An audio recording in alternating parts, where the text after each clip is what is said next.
अभी जो 2021 में सेंसस होना था वह तो कोविड के कारण हुआ नहीं। अगर वह कोविड के कारण नहीं हुआ और अभी तक सेंसस नहीं हुआ तो आप 2026 में जो डिलिमिटेशन कराएंगे वो किस आधार पे होगा? में एक जातिगत जनगणना का जो मुद्दा है वह भी उठ करके आएगा। भारत की स्वतंत्रता के बाद 1952 में परिसीमन आयोग का गठन किया गया। नमस्कार दोस्तों, स्वागत है आपका एक बार फिर से।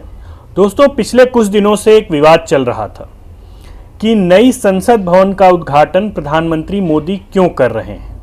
19 विपक्षी पार्टियों ने इसे लेकर के संसद भवन के उद्घाटन से अपने आप को दूर रखा था। दोस्तों, आज सुबह से आपने संसद भवन के उद्घाटन की बहुत सारी तस्वीरें देखी होंगी। दोस्तों, आज उसी कड़ी में हम बात करेंगे कि आखिर संसद भवन का उद्घाटन प्रधानमंत्री मोदी ही क्यों कर रहे हैं। जैसा कि आपको बताया जा रहा है कि 2026 तक संसद भवन में सांसदों की सीटें बढ़ेंगी, क्योंकि 2026 तक डिलिमिटेशन के थ्रू ये प्रोसेस किया जाएगा। एक दूसरा विवाद है कि 28 मई को सावरकर के जन्मदिन पे इस संसद भवन का उद्घाटन क्यों किया जा रहा है।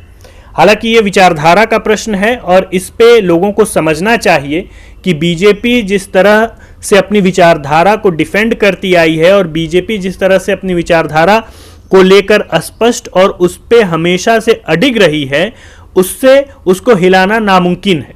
तो यह बात कहना कि सावरकर के जन्मदिन पर संसद भवन का उद्घाटन क्यों किया जा रहा है, अगर आप इस बात को नहीं समझ रहे हैं तो या तो आप नासमझ हैं या फिर आप समझ करके अपनी विचारधारा को पोषित करने के लिए आप इस तरह की बात को कर रहे हैं। हालांकि इसमें भी कोई गलत नहीं है।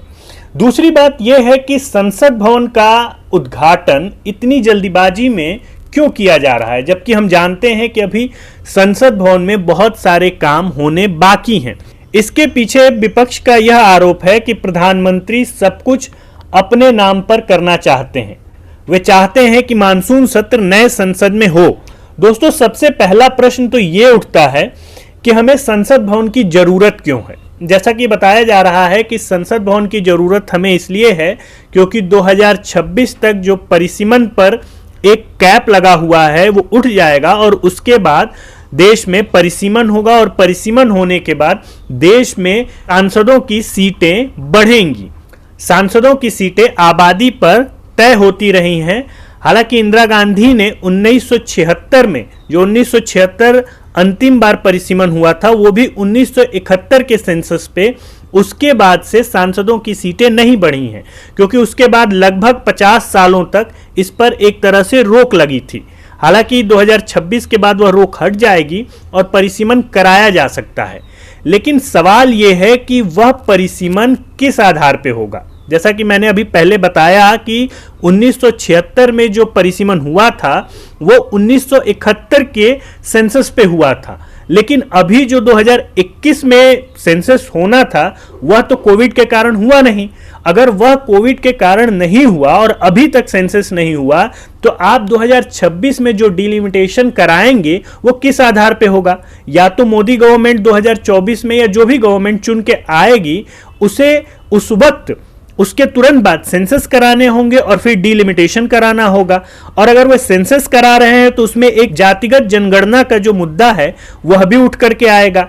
और अगर इन सारे विवाद को वो दरकिनार करते हुए सेंसस करा करके डिलिमिटेशन करा देंगे तो उस वक्त तो ये माना जाएगा कि हाँ, नई संसद की जरूरत थी और नई संसद अपने तय समय से अस्तित्व में आ गई है। लेकिन अगर डिलिमिटेशन नहीं हुआ और अगर जनगणना नहीं हुआ तो फिर इस नई संसद का क्या मतलब है?